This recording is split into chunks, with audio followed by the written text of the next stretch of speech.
Assalamualaikum warahmatullahi wabarakatuh. Saya Sally Chenia dari kelas 2 HTNA dengan NIM 1917303015 akan membacakan berita tentang waspada plastik daur ulang berbahan kimia mengkontaminasi mainan anak.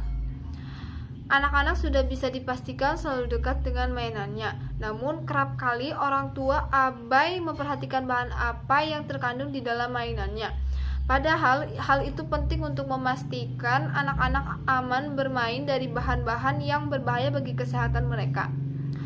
Sebuah survei global yang baru dirilis mengungkapkan bahwa plastik daur ulang yang mengandung bahan kimia tahan api yang ditemukan dalam limbah elektronik mengkontaminasi mainan terlaris di dunia bersama dengan produk untuk anak-anak yang lainnya. Ironisnya, kontaminan kimia yang dapat merusak sistem saraf dan mengurangi kapasitas intelektual ini ditemukan di mainan kubus Rubik, mainan puzzle yang dirancang untuk melatih ketajaman pikiran. Studi ini dilakukan oleh IPN, International Pubs Elimination Network, Jaringan Masyarakat Sipil Global, Arnika, sebuah organisasi lingkungan di Republik Ceko, dan Bali Focus. Bahan kimia beracun okta-BDE, deca-BDE, dan HBCD biasanya digunakan dalam selubung plastik produk elektronik dan jika tidak dimusnahkan, produk tersebut akan terbawa dalam produk baru saat produk tersebut didaur ulang.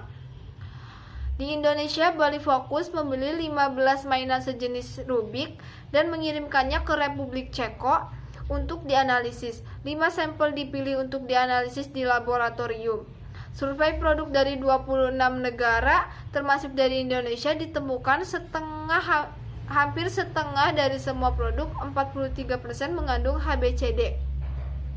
Hasil analisis sampel dari Indonesia menunjukkan bahwa 3 sampel mainan anak mengandung kimia HBCD dalam konsentrasi tinggi. Bahan kimia ini bersifat persisten, dikenal dapat membahayakan sistem reproduksi, dapat mengganggu hormon yang berdampak negatif pada kecerdasan, konsentrasi, kemampuan belajar, dan ingatan. Bahan kimia beracun dalam limbah elektronik seharusnya tidak terdapat pada mainan anak-anak karena ada risiko berimigrasi kepada anak dan saat mainan dibuang atau menjadi limbah, kata Yuyun Ismawati dari Bali Focus. Masalah ini perlu ditangani secara global dan nasional. Hasil studi ini baru muncul beberapa hari sebelum konferensi global perwakilan internasional dari konvensi Stockholm akan menetapkan ambang batas dari limbah berbahaya dan beracun. Ambang batas dari limbah berbahaya dan beracun ini mewajibkan penghancuran atau destruksi di bawah perjanjian konferensi Stockholm dan tidak mengizinkan untuk didaur ulang.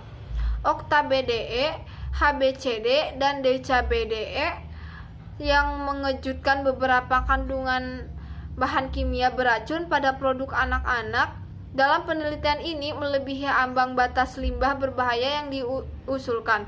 3 dari kubus yang dibeli di Indonesia mengandung HBCD 140, 430 dan 541 ppm, di mana ambang batas aman yang diusulkan untuk HBCD adalah 100 ppm.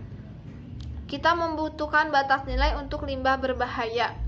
Standar yang lemah berarti produk beracun dan proses daur ulang yang tidak bersih, yang sering terjadi di negara berpenghasilan rendah dan menengah dan menyebarkan racun dari tempat daur ulang ke rumah dan tubuh kita, kata Jitka Starvoka dari Arnika. Penerapan ambang batas bahaya dari bahan kimia yang mengandung bahan kimia tahan api yang mengandung brom juga penting karena keberadaannya mudah ditemukan di dalam limbah elektronik dari berbagai negara. Standar konvensi Stockholm akan menjadi satu-satunya alat regulasi global yang dapat digunakan untuk mencegah impor dan ekspor limbah yang terkontaminasi ini dari negara-negara dengan undang-undang dari peraturan yang lebih ketat ke negara-negara dengan regulasi atau kontrol yang lebih lemah. Sekian dari saya. Wassalamualaikum warahmatullahi wabarakatuh.